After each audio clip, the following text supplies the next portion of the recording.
Every town has a dark side.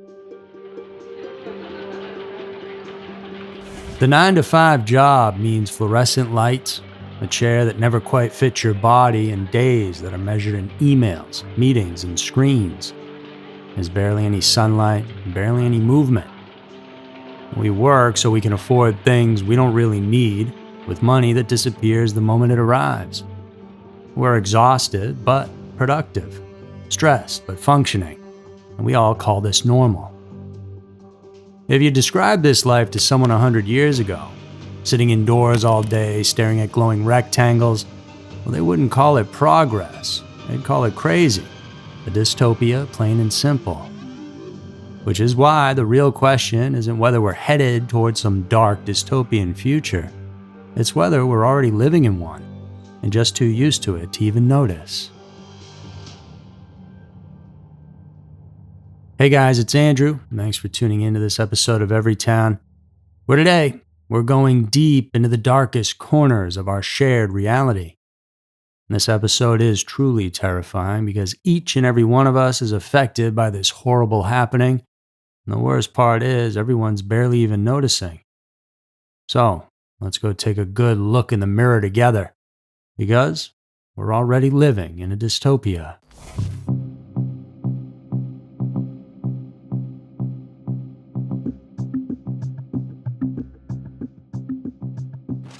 Back in 2021, Eric Schmidt, one of Google's executives, was trying to explain what his company actually did. He said, quote, "If we did have a category, it would be personal information. Everything you've ever heard or seen or experienced will be searchable. Your whole life will be searchable." Now, most people missed it. The journalists in the room, the tech reporters, and the early investors. They had all heard those words and just moved on to the next question like it was nothing. And nobody realized they just witnessed the birth of something entirely new and very dark. The thing about dystopias that we see portrayed in movies is that they announce themselves in a very clear way. There are uniforms, curfews, soldiers standing on street corners. The villains wear black and speak in slogans and tell us plainly what they're about to take. Real dystopias, though, don't work like that. They don't arrive with sirens or speeches. They slip in quietly, one small compromise at a time. And these often feel harmless on their own, but slowly, almost imperceptibly, the world reshapes itself until the life you're living looks nothing like the one you thought you were signing up for.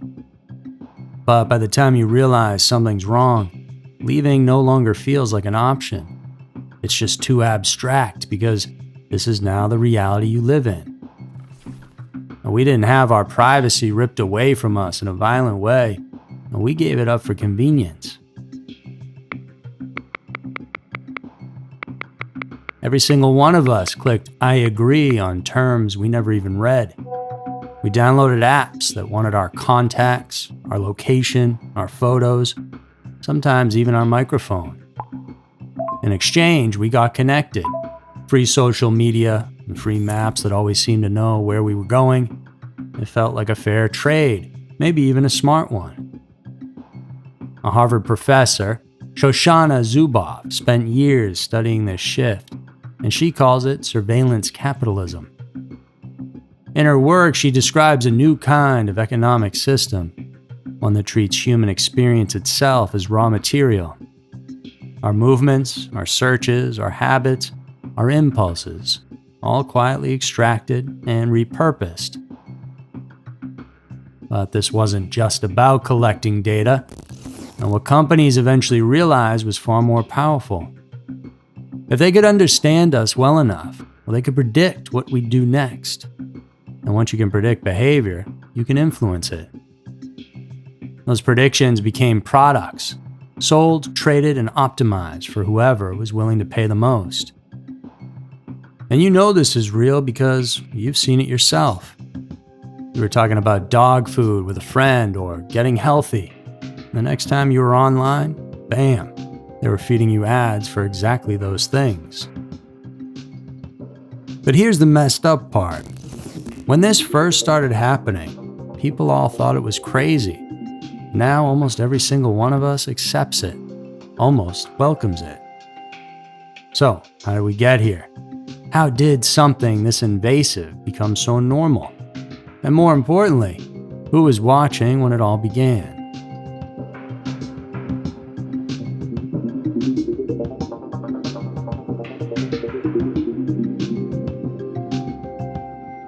In the year 2000, Google was running out of time. The dot-com bubble had just burst, money was disappearing overnight, and investors were circling the exits. Google had built something remarkable, a search engine that actually worked, but no one inside the company could explain how it was supposed to actually make money. And then someone noticed something small. Every time a person searched, they left something behind. Not just the words they typed, but how long they stayed on a page, what they clicked and what they skipped, which links they hovered over, even the spelling mistakes they made along the way. Well, Google had been collecting all of it, quietly, automatically, treating it like digital exhaust, leftovers, and waste.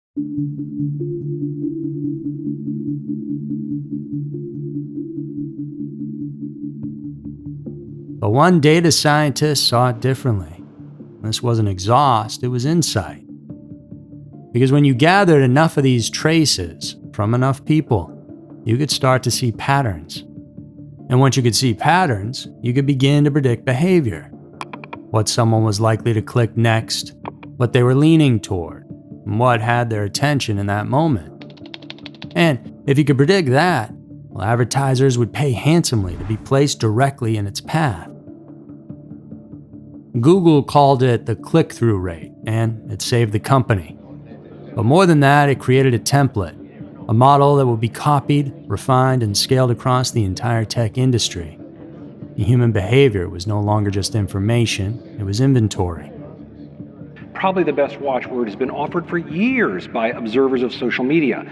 Don't think you're the customer, you are the product.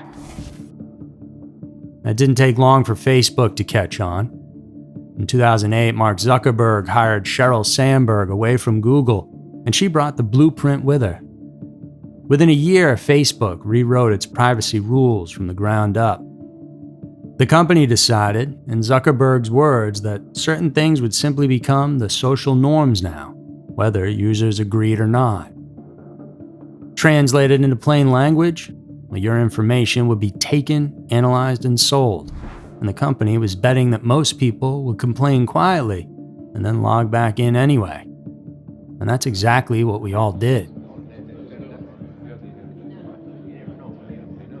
Today, Google processes trillions of data points every single day. Facebook's prediction systems generate millions of forecasts every single second about what you'll click, what you'll buy, and what might pull you just a little further in one direction. This is no longer just advertising. What's being built are detailed behavioral models, quiet profiles of your personality, your anxieties, your habits, and your weak spots. And access to those models is for sale to insurance companies, political campaigns, employers, data brokers, even foreign governments. The average American has their location and online behavior exposed 747 times a day through real-time bidding systems, companies competing in milliseconds for the chance to influence them. In Europe, where privacy protections are stronger than anywhere else in the world, it still happens 376 times a day. There's no real escape, no meaningful opt-out, the extraction doesn't pause. I mean, really, do you enjoy scrolling through Instagram, Facebook, TikTok, or wherever online? I mean, does it really bring you happiness? No, it does not. And yet you wake up in the morning and it's the first thing you do. And that's the intention. This is what surveillance capitalism is. And you might think, well, I can always just get offline. Well, not really, because at this point in time, participation isn't optional. That's just an illusion. Even though I've shut off all of the different apparatuses that would keep Google from monitoring me, they're still doing it because they were doing it through third-party apps. I mean, try applying for a job without email. Try staying connected to family without social media. Try navigating an unfamiliar city without GPS. And the basic tools of modern life all come with a cost, and that cost is constant observation. But this loss of privacy was only the first phase, because once these companies had enough data, they realized something even more powerful than prediction. They didn't just have to anticipate our behavior, they could steer it. Shoshana Zuboff describes this shift as moving from data collection to what she calls behavioral actuation. It sounds abstract and technical, but what it really means is this. The same systems built to watch you can also be used to nudge you, to shape your choices, to influence what you believe, and to quietly push behavior in directions chosen by somebody else. And most of the time, you never even feel it happening. Raise your hand if you've been putting off a doctor's appointment. Yeah, mine's up too. If something feels off, my usual process is doom scroll symptoms, self-diagnose, and tell myself it's probably nothing, and then just live with it. But this year, I'm done doing that, and that's where ZocDoc comes in. ZocDoc is a free app and website that helps you find and book high-quality in-network doctors so you can actually find someone you'll love. We're talking about booking in-network appointments with more than 150,000 providers across all 50 states.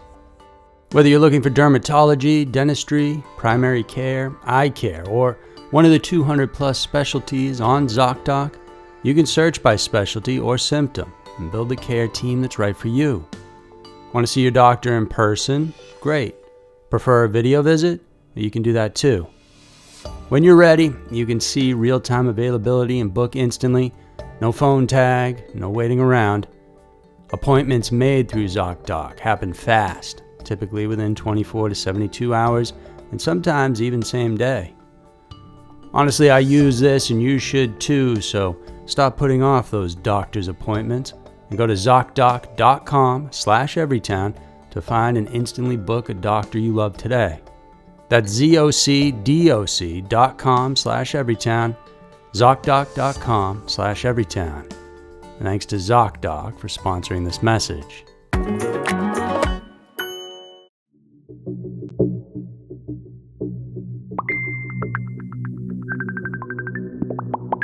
Facebook's own engineers have admitted this in internal documents. The system is built to maximize engagement, which really means keeping you on the platform as long as possible, reacting as intensely as possible. And guess what? The algorithm learned quickly that outrage works best. So that feeling you have about how the world's gone crazy in recent years, it certainly appears like that to most of us, even if it isn't actually true. See, the algorithm figured out that misinformation spreads faster than facts. Fear, it outperforms reassurance, and extremes beat moderation. So, that's what gets amplified. And it's not because executives or the government sits around plotting to radicalize people, but because the machine is optimized for one thing only, keeping you scrolling. Everything else becomes collateral damage: truth, mental health, social trust, even democracy itself.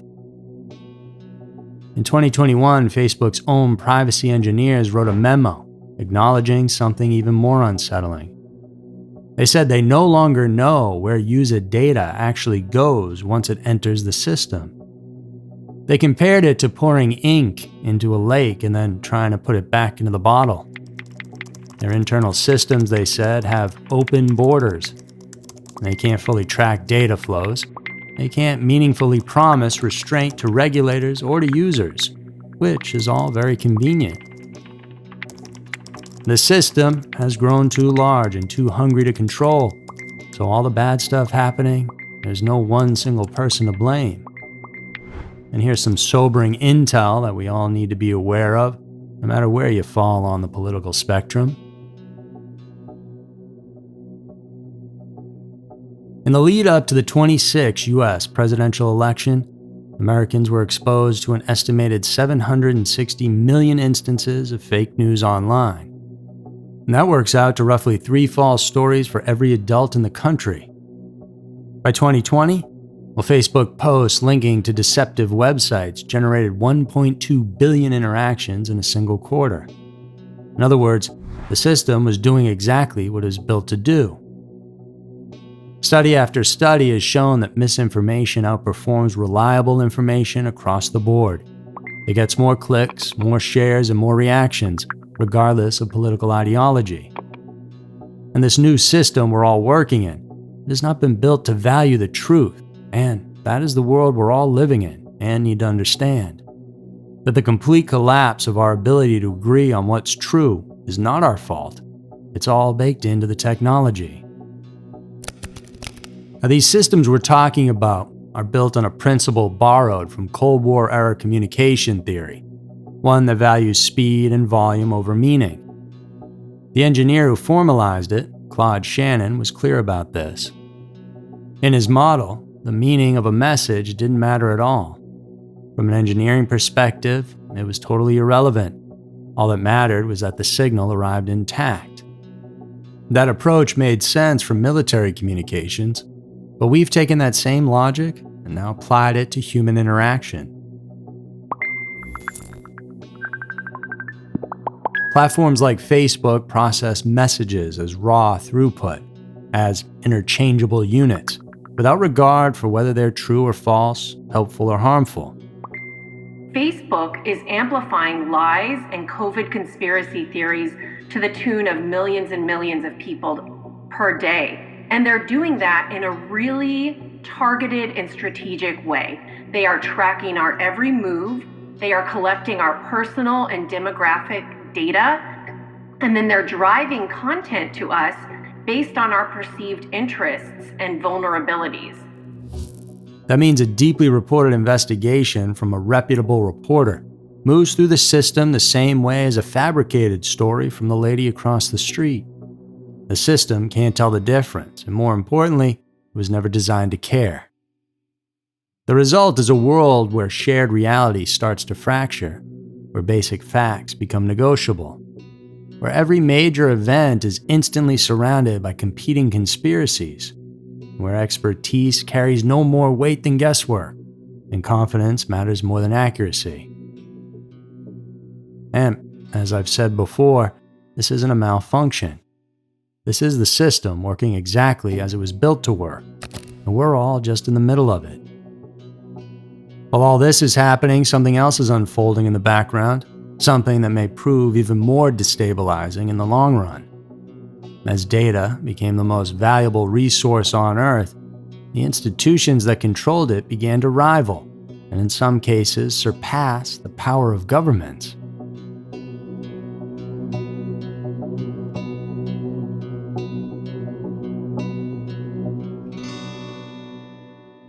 Today, corporations can silence speech instantly, removing people from public conversation with the snap of their fingers.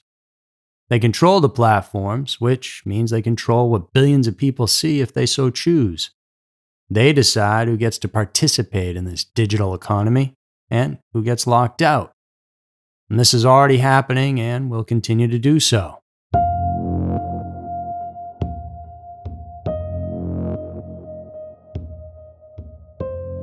So it's no surprise these companies spend enormous sums lobbying lawmakers because they want to keep that control.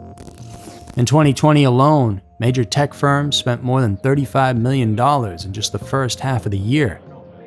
94% of members of Congress overseeing privacy and antitrust issues receive money from tech lobbies. And that's a real number you can look up. And the result? Well, the United States still has no comprehensive federal privacy law, which means there's no law to broadly regulate the collection, use, and protection of personal data across all sectors. And while increasing profits is nice for these big tech companies, this isn't just about that. It's about getting something even more valuable than money: power, and power over people. And these companies you see are now quietly stepping into roles once held by democratic institutions. Apple CEO Tim Cook said the quiet part out loud while talking about healthcare. Quote, "We are taking what has been with the institution and empowering the individual." Now, it sounds reassuring, but what that really means is that Apple gets to define what empowerment looks like. Decisions that were once debated in public and shaped by law are being absorbed into private systems, where rules are written internally, enforcement is opaque, and accountability flows upward to executives, not outward toward citizens. And this isn't limited to healthcare either. Education, transportation, communication, commerce, even how we access money or move through cities. More and more of daily life is being mediated by a small number of corporations that answer to shareholders, not voters. When these systems fail, when they cause harm or violate rights or reshape society in damaging ways, there's no real reckoning. There are statements, yes, apologies, fines that barely register on their balance sheet, and then business continues on as usual. So if this is the case, well, what happens to the rest of us? The majority of the population, in other words. Well, this is where you really get to see that we're already in that dystopia. Over the last 40 years, worker productivity has increased by roughly 62%, and wages, they barely moved. All that value went somewhere though. It went up, way up to the tippity top. CEO pay rose by more than 900% over that same period. The wealth gap is now wider than it's been since the 1920s. Just 3 people in the United States hold more wealth than the entire bottom half of the country combined. That's not a knock on capitalism, it's just what's happening, and the fallout is going to cause some real issues moving forward. We are at a tipping point, and all those people in the bottom half feel it more than ever. That constant low-grade fear that everything they've built could collapse at any moment. That one medical bill, one car repair, one unexpected expense could wipe them out. Well, at some point, people will get pushed over the edge, and in fact, it's already happening.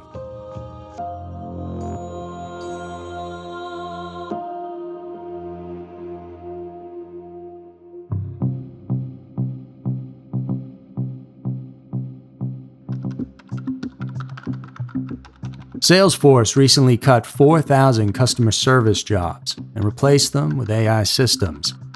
HP plans to eliminate up to 6,000 positions by 2028. Accenture cut 11,000 roles, explicitly because automation could handle the work. Duolingo announced it would stop hiring contractors for tasks AI can perform. And every other major company is just following suit. So, this isn't the end of the shift, it's only the beginning. A recent Brookings study found that more than 30% of American workers could see at least half of their job tasks disrupted by AI in the coming years. And not factory workers and not truck drivers, we're talking white-collar professionals. Lawyers, accountants, programmers, teachers, healthcare workers. The jobs you think are safe are not. And all this is happening very fast. Nobody is properly prepared for what's coming next because no one knows exactly what it will be. So right now, we're all just free-falling, trying to keep our heads above water. And in between, we find time to scroll through our social media, hoping for a half smile to come across our face. If it's not a funny cat video, then it's the relentless drumbeat of crisis and catastrophe. School shootings, climate disasters, political violence, wars, pandemics, economic crashes. It's a constant crisis, don't you think? No matter where you look. Now you're stressed about the state of the world, so you check the news to feel informed and in control. But guess what?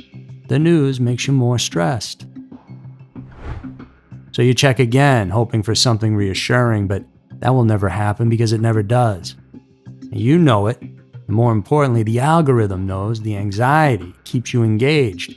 So, it just shows you more things to worry about. The cycle then feeds itself, and you end up in a loop of worry and compulsive checking. This was a major breach of trust, and I'm really sorry that this happened. All this, it's one system. A system where surveillance capitalism extracts your data, where algorithms manipulate your behavior, where corporations control the rules, where the economy leaves you behind. And the news keeps you perpetually afraid and divided. It all happened so gradually that we didn't notice. There was no moment where someone announced that privacy was dead and that your life would be turned into a product. It happened one terms of service agreement at a time, one app download at a time, and one day of doom scrolling at a time. Some are calling what we're living through an epistemic counter-revolution, a systematic assault on our ability to know things, to trust our own perceptions, to distinguish truth from lies. And those handful of corporations controlling information, who answer to no one and have no incentive to fix this, well, they profit from confusion, as we've learned. If all this makes sense and feels familiar to you, well, you're a part of it.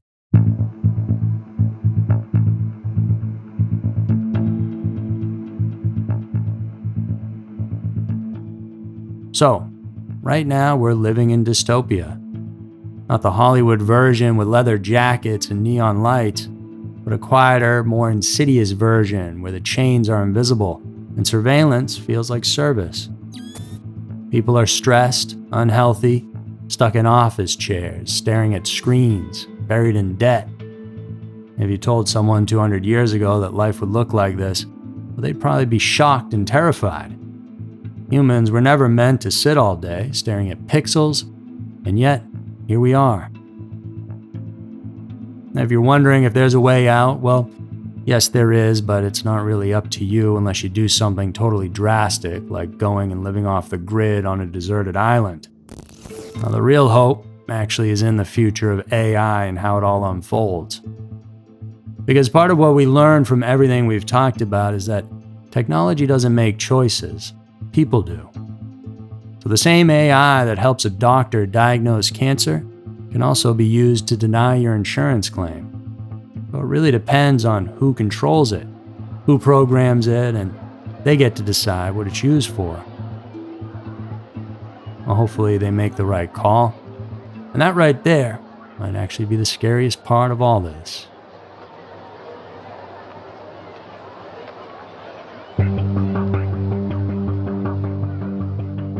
So that's going to do it for this week's episode of Every Town. Hope you all enjoyed it. If you did, well, dig around, because we have a bunch of other stories that you have to hear to believe. I appreciate you very much, so thanks for tuning in. Remember to come on back next week for another episode of Every Town filled with scary, strange, and mysterious stories, because you never know. Maybe your town will be next.